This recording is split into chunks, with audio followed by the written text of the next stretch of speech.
Welcome to the Bestie Perspective, a podcast where healing gets real, where we explore the mind-body-spirit connection, and where becoming your best self isn't perfect, it's personal. So take a deep breath. You're safe here with the Bestie Perspective.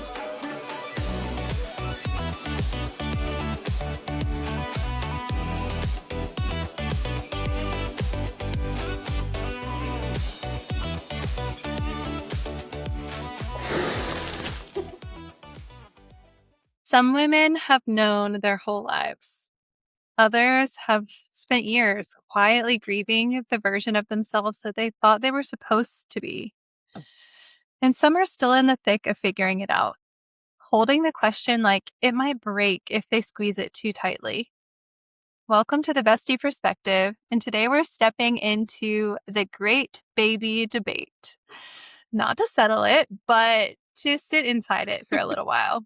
The three of us women, me, Eileen, and Lauren, we have three completely different paths when it comes to this, because in a world where there's very loud opinions about what women should want, we wanted to hear what women actually feel. And we also wanted to share our own take on this. So this is that conversation. To baby or not to baby? I know. To baby or not to baby? So I love to it. open it up, you guys, I want to know just right off the bat, where you guys stand. What for you guys, to baby or not to baby? For me, I for sure grew up knowing I wanted kids. I, like a little kid myself, was like, I want a boy and a girl. And always was like, what's funny thinking back on it now, and I'll get into it a little bit more detailed, of all the things that I thought was going to be how motherhood is and isn't the reality now. But nonetheless, I for sure always gravitated towards kids. And I was always the one where little kids wanted to talk to me. The sibling that always got the friends on vacation. My brothers would literally be like, I wonder what friend Eileen's gonna make at the beach again. So yeah, I have been that woman that her whole life was like, knew she was going to be a mom. So you're to baby. I'm To to baby. Love it. As far as me, I am not to baby. And just to give a little brief background, like Eileen did, funny enough, I actually thought I wanted kids my whole life. I was also that No. friend like Eileen where like kids would gravitate to me too, even when I was younger. I was like They the still one they wanted to do. play with at the neighborhood pool. Yes, they Yeah. still do. But really in the last several years, my husband and I finally stopped to pause and think about what we really wanted, and we realized, wait, actually, we don't want kids. We love them. We enjoy playing with them, loving on them, giving them back at the end of the day. But we just realized that that's not the path for us. So we are to baby or not to baby. Not to baby. Yes. Yes. Not Oh, but to you're baby. dog mom. You're the best dog mom to Luna. Yes. And she has the best grandparents. Oh my Yes. God. Grandparents. Yes. Stop. So yes, I have my fur babies, and Yes. that's like, So she is to fur baby. yeah, I'm to fur baby. I love it. And I Hannah, what about your turn? My turn. So I was one of those people that was in the middle for a very long time. Like in my childhood, I was just like you, Eileen, like almost exactly identical. My favorite game to play when I was a little girl was like house. I wanted to be a mom. There was a baby doll in the stroller at all times. I wanted like a little baby swing and be like, look. And then I'm a mom. Haha. I'm cooking and cleaning and taking care of a baby. And I thought that was so, like, fun when I was a kid to play mom. Um, I know being a mom is nowhere near as easy as that. So then it just I grew up playing with all the kids in my neighborhood that were just little babies. I just wanted to be around them all the time. I loved just being there with them and playing with them. Yeah, at some point when I grew up, I just kind of questioned it. And for a really long time, I was like, actually, I don't know if I want kids. My husband felt the same way when we first met. Finally decided, okay, we should probably make up our mind about this before we get married because we don't want to have that be like a big issue down the line if we didn't decide that ahead of time. And right, like nothing's ever permanent because we're Mm, human, but we like really dove deep into the conversation of what do we really want? Kind of like how you and Ira slowed down, Lauren. What do we really want and yeah, why? And keep peeling the layers back. And so we said yes. yeah. We want babies. To Nice. baby! To So But baby. babies. To actually, baby. Hannah, if you don't mind me segueing based off of what you just shared, I think it's so great that, you and Jason were able to sit down like that, that Ira and I did that too, and had that conversation and that you guys purposely did it before you got married to make sure that you were on the same page. Because I know somebody who No. is struggling a little bit because they don't like kids and they don't want kids, but their partner does, and they don't wanna lose their partner. So they Ugh. actually want to give their partner a baby so they don't lose their Stop. partner. Stop. Ugh, that's So mm. it really brings in that question, like, and I'm sharing this story because other listeners might be struggling with something similar. Maybe, like you said Mm. in the beginning, Hannah, kind of holding that in silence, grieving what their choice might be. And, society's norm Uh-huh. of get married, have a baby, that kind of thing isn't everybody's Yeah. path. And, for this person, I am concerned because a child should be brought into the world because they're wanted, they're loved, Oh they're my god, yeah. desired, and not just to please another person, because it could lead to resentment down the line, and the child will feel that if that's the case. So, I don't know, what are your thoughts? I wanted to share it and kinda pick your brains. Even if it's never spoken, the child could feel that. The mother even carrying a child can sometimes a baby will pick up on things in from the Yeah. womb. So, yeah, that I'm concerned for this person too. I'm over here like, "No, no," because I have heard it before. I have like, it's tough, but it's also I get surprised by the idea of certain women figuring it out after they're married. Like, how is this not a conversation beforehand? Mhm. Or, it's like secretly hoping that the other changes their mind. Like, no, I feel like we have to put this out on the table, decide. And it's okay to claim that it might not work out. I think when someone really needs to hold on to this person, there's obvious underlying insecurity in some way that they won't be able to find the good qualities this person has and also agree with someone on whether or not to have a baby, also match in that. And that's not a woman in her power if she's honestly concerned about that.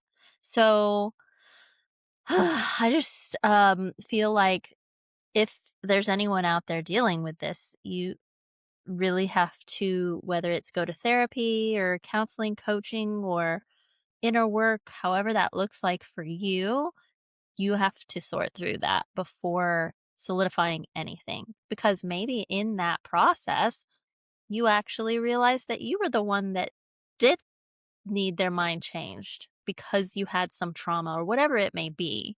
Yeah, that's my advice. please don't make any decisions without, going through some sort of healing process. Definitely. Like, they want something and I don't, so, like, I either have to change my mind completely or it's just a dead end. That just feels so you can't really I don't really feel like it's fair to make a decision in a relationship like that. The resentment is, like, almost guaranteed. Related to this issue, I think the other thing for maybe other women who are in this position to also consider is that if it's your man who's wanting a child, I'm pretty sure he doesn't just want a baby. I'm sure he wants a family that comes with the baby.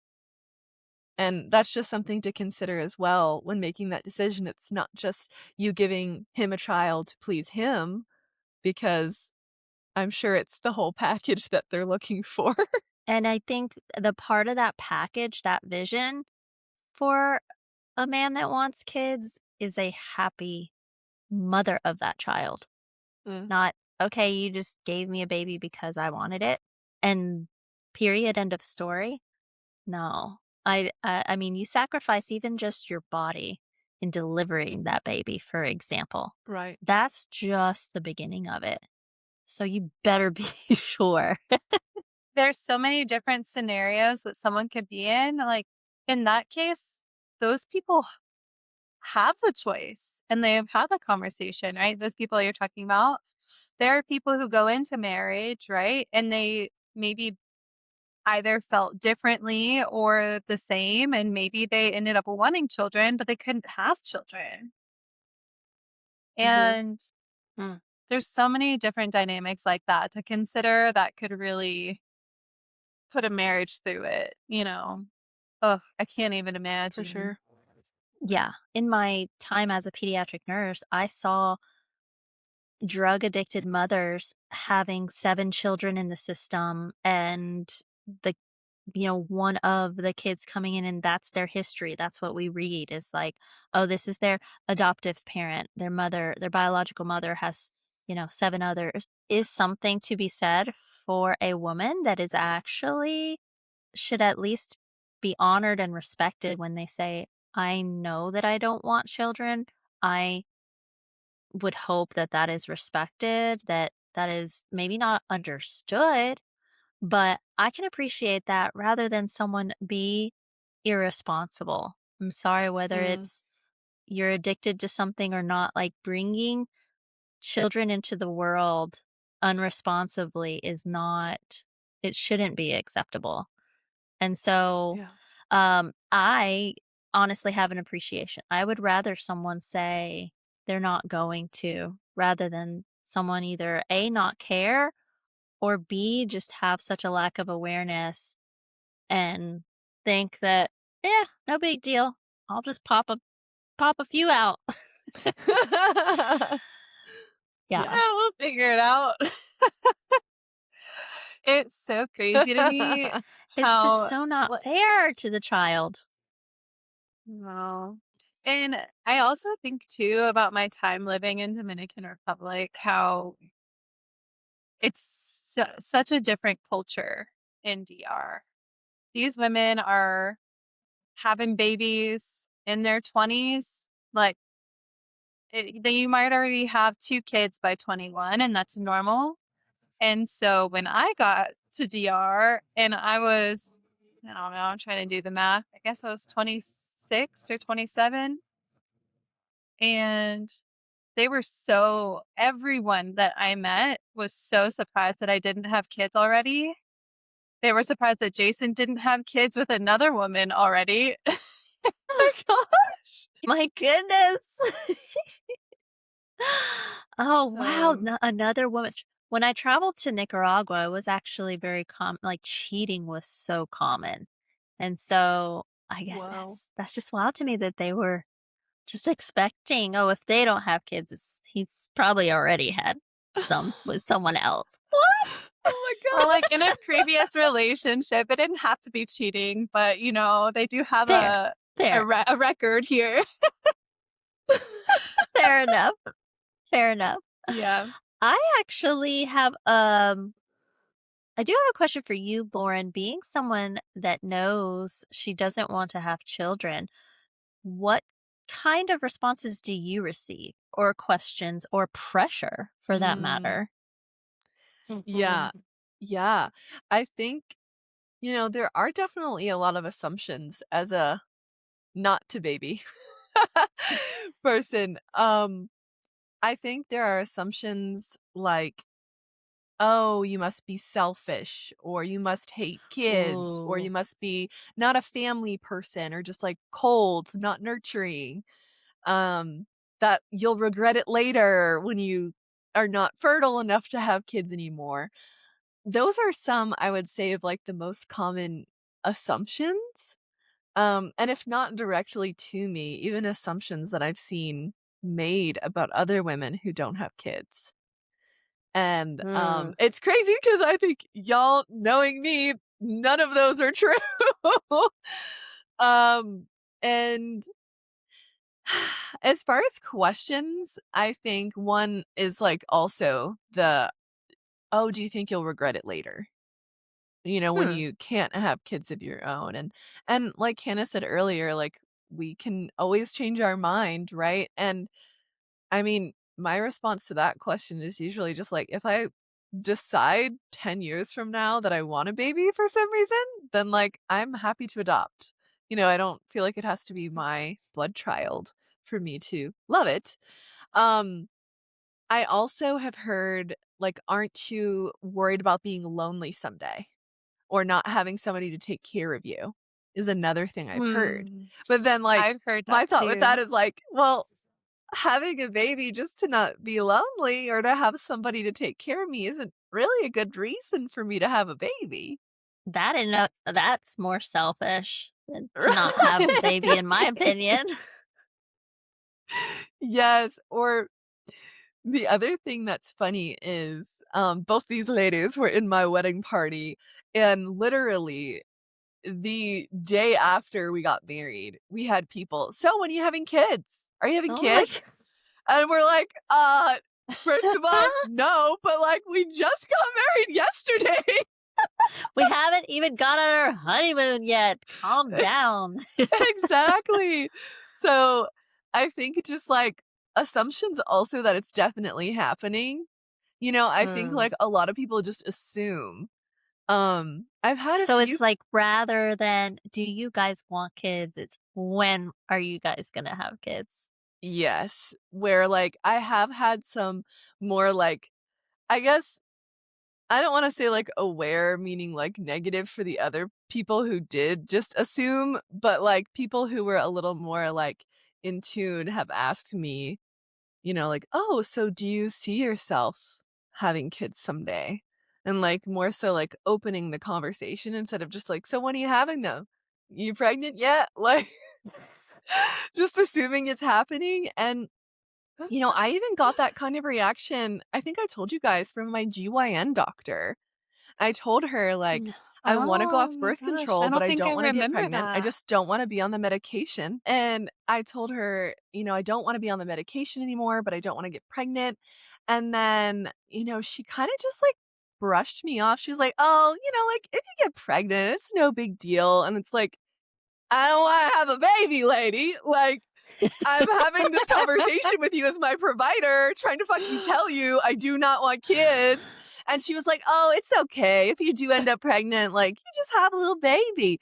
And like, it was just disheartening because I'm trying to, like, get guidance from my provider, and she's not even taking the time to, like, hear my vision, my plan, my desires, and what I That want so she can support me better. Yeah. Yes. And Yeah, so Yeah. she did not have her listening ears on that day. exactly. No, So for those are some sure. things that not just from, like, out and about or even, like, online, seeing reactions to people without kids, but, like, getting that directly from my provider as well. So Yeah. Well, and, Hannah brought up earlier on that she was the one to play house and play mom and babies and have her baby doll and stuff, and I do think that society has this concept of, you can be a parent and it'll just be fun and you'll just have a little baby. That's all. Like your OB was talking, Right, like, but she was playing it off like it was like, "Oh, you'll just get the wrong sandwich. It'll be okay." And I'm like, "This is a major life decision. It's not just, oh, it's fine. You'll just have a baby, you know?" I didn't order the pastrami. I asked for no pickles, not one with pickles, okay? I know. Seriously. Oh my gosh. No baby gherkins on my sandwich. Oh, that's But good. no, That's no. really I good. was getting to a specific point with that in that little girls can put the baby dog down and the baby stays fucking quiet. You don't have the same experience with a live one, and it's a lot. And it's stressful Mm, hormonally speaking. It's stressful sleep deprivation speaking. It's just, and I'm just talking even just the first 2, 3 months. And this is mhm. 18 years you're signing up for. I think At people least. yes. You Yeah, got well, 30-year-olds in the nowadays. basement, you know what I mean? God dang. Elena better not. I'm sorry. No, So, that's so true, though. yes, I but the mean, think sign about up like money too, as a side note to touch on later. Go ahead, though. thank you. Yes, I do think we can totally get into that. Um, the financial aspect of it. I think that's partly why people are, number 1, waiting longer Mhm, to have kids, but also, having less. People were often having 5, 6. Now it's like 1, 2. 2 is often the max nowadays. I've seen right. 3, but people aren't It's having 6 expensive. plus. Yeah. It's expensive. I think Yes. Well, the average, I believe, is like 250 to 300K to, like, raise a child to 18, but that's, like, right now. That's not considering that, like, healthcare is going up, Inflation. housing's going up, childcare is going up, inflation. or college, that's not even including college, so it's really Yes. expensive, so, like, when you think, "Oh, yeah, I'll have 2 kids," well, like, you could be looking at $600,000 before they're 18. So, Hannah, you and your spouse Mm, being ones to want kids, but want to plan it right and not just, do it because the Mhm. Dominicans wanted you to. Her husband is Dominican, so, that family pressure and whatnot. Yes, we understand. But, did finances come into the conversations?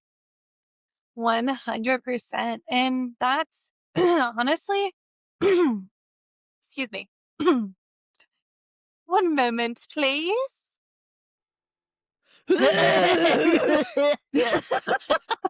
Everyone take a sip. We Let me should pour keep my that. tea real quick. Hold on. The way that you guys are in sync with that. Okay. Choking on We our got baby talk. we got your back, Diane, don't worry. Thank you. Thank you. You Thank ain't you. gonna look stupid alone. You guys never let me feel alone. I love it. But so yes, Jason and I definitely took finances into account before having a kid because we had I mean, our situation is definitely not unique from others in that, you graduate, you get your first job. I felt like we were unique in a sense that we had enough resources for us to buy a home together, like pretty shortly after, in the first couple years of having our first jobs, and then renovating that house and putting money into it. But then, there's also financial stress that can come after the fact, or even after a wedding. For some people, that's a financial stress that Preach. comes after like a big investment like that, if it's not a house. And so, like, or you have both, So, Yeah. all of those things considered, we were like pretty stressed trying to navigate being newly married, living together, combining our finances, which Are we ever done, like, working on that? I still feel like I'm working on that with him. And so all that, we just kept asking, like, when okay, we agreed that having the kids, we're on board with having them, but when? Like, when are we gonna feel a little bit more suited and stable to have kids? I don't think it's ever gonna feel like the perfect time for us, but we eventually came to that decision and we looked at each other like, I think we've got things under control. We did take the time to like, we had the deep dive conversation with the baby. Do we have the baby or not? We had a deep dive conversation about our finances and like picked it apart and made sure that we weren't like putting ourselves in debt or anything and just making sure the money was going the right way. And I think that just gave us enough peace of mind to have the awareness that, we're going to be okay. And Nice. I think talking about that even helped us with Good. deciding, okay, I think we should look at when we should start trying. Nice. Well, Yeah. and I will say it is true. It is accurate to say there's never going to feel like a perfect time. I think you guys even being Mhm. at a much better place, you're realizing, oh, we're aiming for this sweet spot that doesn't exist. And I do think that's a reason a lot of people wait. Another Yeah. that have you guys heard of Jordan Peterson? Mm-mm. The name sounds Jordan familiar, but I don't Peterson. know. Yes, you may have seen his clips online on social media. He's this Canadian psychologist. One trend he was No, seeing with his patients, no. his clients, was successful women in their 30s that put their career first, having regrets that they didn't prioritize making a family first, and having a Mm. real biological timeline and having regrets with that. And I can totally see that. He made it clear in some of his clips that this is not a universal law or anything by any means, but it was a pattern he was starting to see with these career-driven women. And I can absolutely see that being a thing too. Women are told by society that, you gotta go to college and you gotta get that degree and then you gotta get a career and you like, especially in the Mhm. US at least. Maybe we can't Mhm. talk about the globe, but in the US, hustle mentality, getting a job, making Mhm. money, doing the 9 to 5, that's what's Yeah. promoted. And then you Yeah. stick the kid in daycare and you keep working. Right? Like, Yeah. that And somebody else is raising your child. Yeah, I was about to say, have your kid and don't enjoy them. Just there you stick them go. somewhere else. Yes, Yeah. absolutely. Oh, that's definitely not the vision that I had of my family. Mhm. I will say, I was under the assumption, though, of I will always be a working mom. I don't see myself being a stay-at-home mom. Little young Island, like, I had so many things that Look I at you thought now. I knew. Yeah, I thought I knew how it was gonna go. I thought the age of 27 was gonna feel right to be married and start having kids. No. I I did like Jordan Peterson with the 30s. That was when I was starting to get that baby fever, the early 30s. My ovaries started aching. But then I also was like, once my first is 2 years old, I'll be ready for another one. No!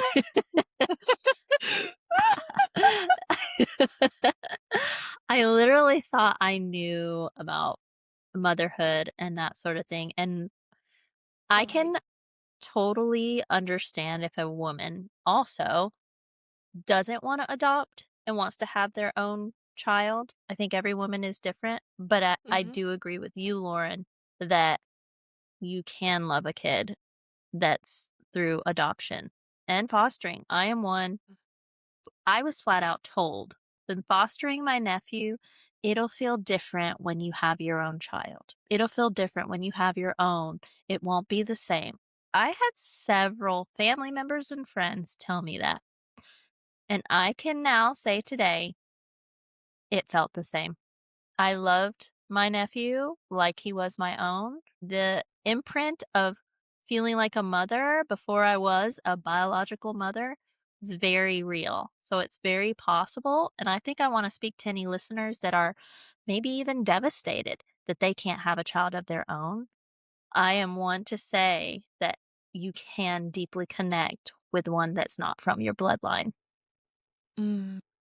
There's gonna be people out there who need to hear that because maybe that's new news to them that they can't have children, or maybe it's just something they've been so Mm. stuck on for so long. It's just I think to hear from someone who has been through it to have a real testimony is so Yeah. inspiring Yeah. and at least gives a glimmer of hope if they're, like, completely not, open to feeling that way yet. Just, "Hey, look, this one Good. person had a good experience," you know?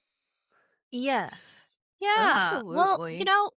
just to help more, I'll say it even in a different way. Energetically speaking, let's say a woman, one of our listeners, is crushed. They can't have children. And that is not me. That was not my case. So let's say they have that other layer to it.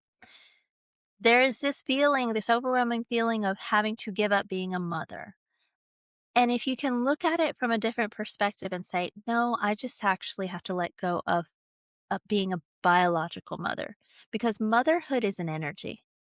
Being a Mm. mother, you can be a mother to a homeless man on the street. Like, you can be a mother and show up Mhm. in any room that you walk into. And for those of you listening that don't know Lauren, her archetype is the mother. Literally. So I do think if you can let go or at least learn to accept, okay, there is this piece, the way I wanted to be a mother that I may have to let go. Now, we also believe in manifestation and that, anything's possible kind of thing. So if you don't want to let that go, that doesn't feel right for you, totally here for that as well. But there's also other ways. There's also maybe motherhood is just I got to embody that energy and show up as a mother every day as much as possible because that's what my heart wants, and then see what unfolding comes about in your life. That's my Mm. suggestion. I I love like that. it. And I think it's also really helpful too, not only for women who maybe can't conceive, but also I know women who are waiting for the right partner and Mm, feeling again the pressure of that time clock and wanting not to just willy-nilly have a baby with whomever, Uh-huh. but wanting it to be with that right person. And so, Right. adoption, some women do like to freeze their own eggs, like why they I know was that gonna they're say good and that. fertile, so they have the option later. So there are luckily a lot of options that we have now, but a lot of different struggles that many women are feeling nowadays. So, yeah. It makes me wonder what it's gonna be like in the future when, the popularity of those things grow because I think that the availability to freeze your eggs, even freezing your embryos if you have gone through the IVF process with a partner, just leaving your options open for later on and, kind of Mhm. extending that lifespan and opportunities. Um, I'm just really interested to see how that shifts our culture over time and because now it just feels a lot more intentional to like hold on, think about before you have kids. And also here's options while you think. So yeah. I do think that's the positive, the intentionality. I think there is also the potential of it going in the way of less and less intercourse created babies, Mm. which energetically speaking can be different. And so, as much as we I think in a perfect world, we'd want all of our bodies to be healthier and us all to be able to do the natural route. But when you have all these choices and then you have the push for career first and other things Mm. and finances and all that, yeah, I could definitely see more fertility route and less natural route, to be honest. Mhm. And, I mean, who knows? Speaking of the future, Hannah, might be full on incubator babies at that point, like, you don't even have nobody even has to hold them inside. You get on your Right? iPad and you say, I'm gonna have curly hair, I'm gonna have blue eyes, I want it to have this, this, and that, and you just swipe away and check all get your baby. Mhm. You Yes. never know. Yeah, Yeah. yeah. No, I really do think that that technology is coming because someone really close to me went through IVF and like just the amount of stuff that she said that they would test for and the genes, like she was able to pick whether she wanted to have a girl or a boy, and she was able to pick if she wanted to have multiple eggs or embryos Wow. transferred. And on top of that, they had the option to pay for genetic testing and make sure that the eggs, the embryos would be viable and had like a high chance of surviving the pregnancy, strong enough essentially. And then other things to consider Mm. were certain genes for like rare diseases. They were able to screen that out. So, Mhm.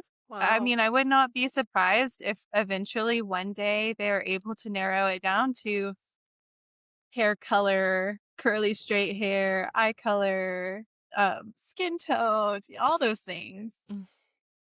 Yeah. Yeah. You hold on.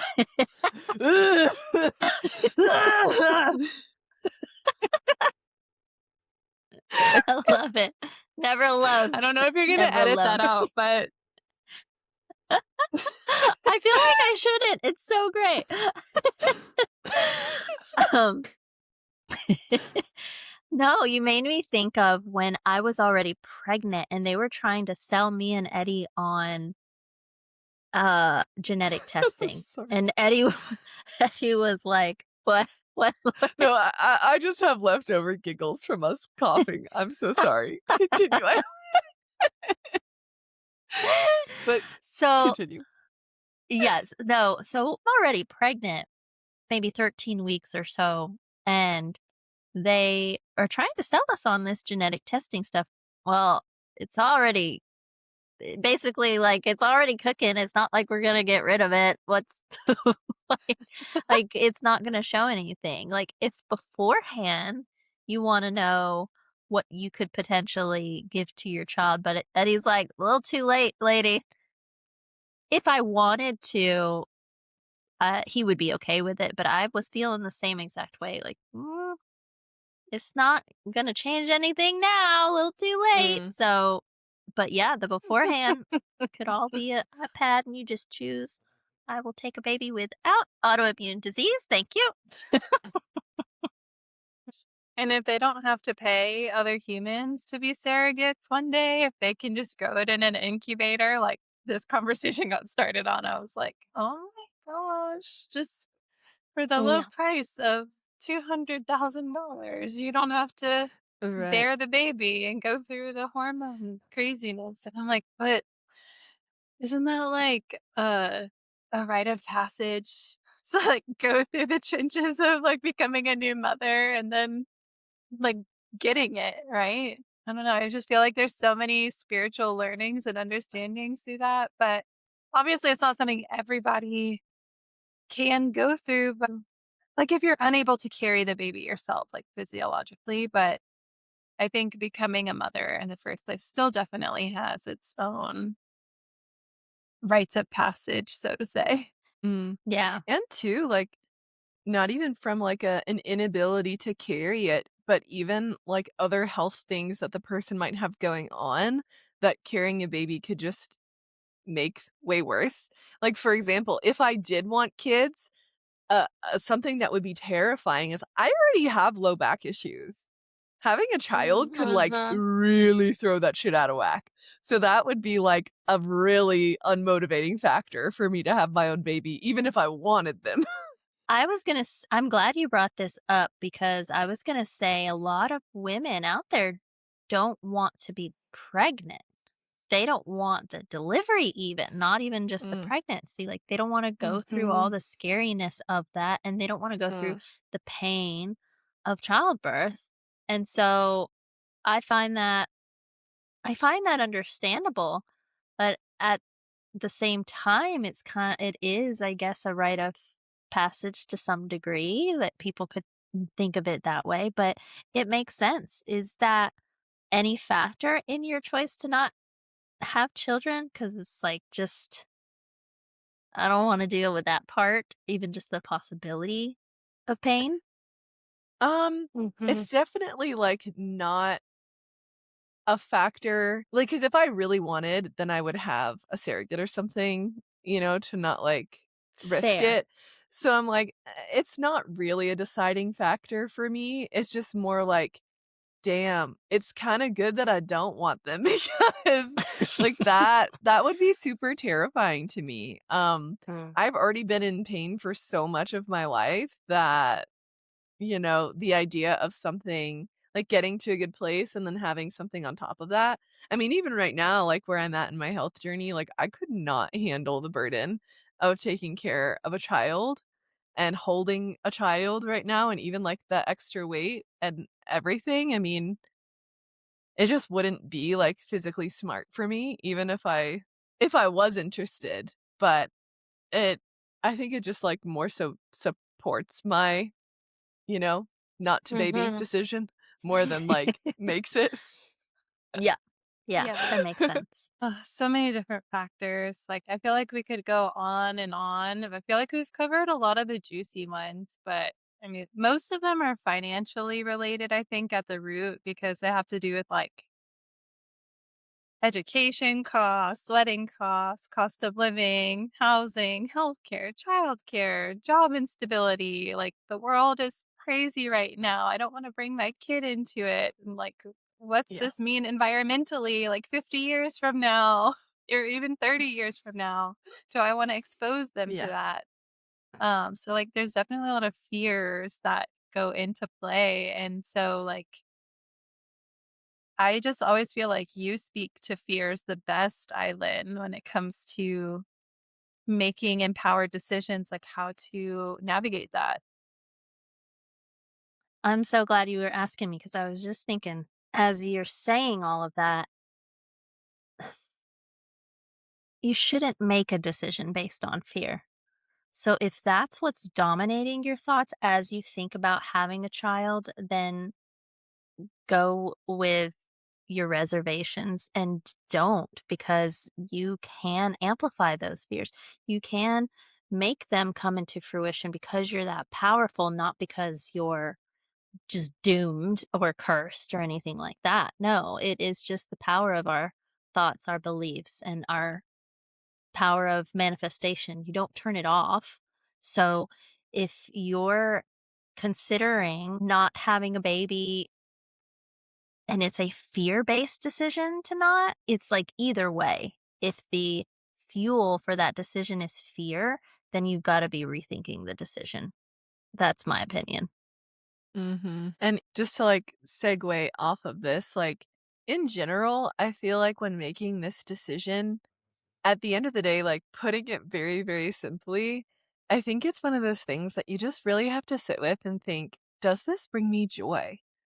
Is this Mm, truly what I want? And does this idea of being a parent bring me joy? Will this make me happy in life?" And same for the decision not to. Does not having yes. a kid bring me joy? Does that, like, align with where I see myself in life? And even just following the joy. There's Following the so much joy. noise, so much pressure, fear, like Len just spoke to out there. But at the end of the day, like, what is it that will really make you happy? And that's the decision that you need to lean on because, I think a lot of for a lot of people, having children can feel like an expansion of their life. And Mm, for others, it just not having them feels like alignment, so both are There super you go. valid, and it's more so just simply what brings you joy and what do Mm. you want out of life? So I think if my answer would be like, what's going to make you feel more empowered? Sometimes it is to have, and sometimes it's not. And so if your fear's taking over, then don't make that decision. Not now, not then. But yes, yours beautifully put. Follow the joy. It's so true. And I think that's how I realized I'm not ready for my second kid Mm, because let me tell you, when I started to think about having the second one, I was like stressing out about the I idea, remember. thinking about even just being pregnant again and all Yeah. the attention that my first one demands. And I was just like, oh my gosh. And then it was just like, what if I don't have another one? And the release and relief that my body felt was like, "Oh, that's telling. Yeah. Okay, that says a lot." If you get relief by the idea, that's your sign. That is your sign. Like, Mhm. I am not supposed to have another baby. And it was just some belief I had in my younger years that I created for myself that, oh, my older brother and I were 2 years apart. And that was really Mhm. fun as siblings. And, I want my children to be close. So 2 years sounds good. Yeah, that'll work. And then you get here and it just looks different for everyone. Not Oh, everyone's yeah. the same. And not everyone's meant to have kids, but Right. I do love how you put what you said. Beautifully said. Well, thanks. But yeah, I Yeah. so another thing with that too, I think is just an additional pressure that some women feel is to have more children. There's More than also one. a stigma around having one child, right? Well, You want them to be an only They're child. gonna be so right. lonely. Exactly. So, that's just another pressure. Like the pressure of do you have one? The pressure of how many are you going to have? The pressure of how close in age, right? People even get all judgy about Yes. big age gaps Yeah. between children. I'm So, tired just thinking about it. I was a surprise baby. My sister and brother are 7 and 8 years older than me. mhm, Yeah. that's Okay, big right. age gaps, that's right. Yeah. And Yeah. I feel like my mom, every time she would tell people that, it was made to be like a big deal. And for the longest time, she never said I was a surprise baby because she didn't want me to feel that way. But when I got older, I was like, so why did you wait so long to have me? Surprise. So glad you decided to surprise the world, Hannah. Yes. On my grandfather's birthday, of Yes. all things. I told her it was meant to happen. Oh, And then he gave her a I diamond love it. necklace as a push present. Like, how freaking sweet. Hey. that's a nice push present. Okay. I know. I think this feels like a good place to land. I mean, forget the fear, ditch that, go with joy, follow love, your heart, all that good stuff, There it is. Us three women and our three truths and perspectives. Of course, there's probably, like we acknowledged throughout this, there's so many different scenarios that we know other women are going through. So just acknowledging that. But this is definitely one type of conversation we think every woman deserves to have. So, whatever you're feeling after this episode, girl, let yourself bathe in it. That's the whole point. Just sit in it. Think about it. Mhm. And if this Yeah. episode hit home for you, share it. Text it to your bestie, your sister, your coworker who's been quietly wrestling with this question or mentioning it, that she's kind of Yeah. dropped hints to her husband. You never know who needs to hear it today. So slide into our DMs anytime too if you want to talk more. We're always here for it. Our social handles will be linked below in the description as always. And lastly, we want to hear from you. Are you pro baby? Are you no baby? Are you a dog mama? Are you a plant mama or writing a whole new category for yourself? Maybe you want to be like, Plant mama. yeah. So tell us in the comments. This is a judgment-free zone, so if anyone tries to come after you, we will have your back. Don't worry. Truly, we want to get to know every single one of you. So, I hope to hear from you guys. And if you're not subscribed yet, what are you doing? Go hit that subscribe button. Go do it right now. Until next time, y'all.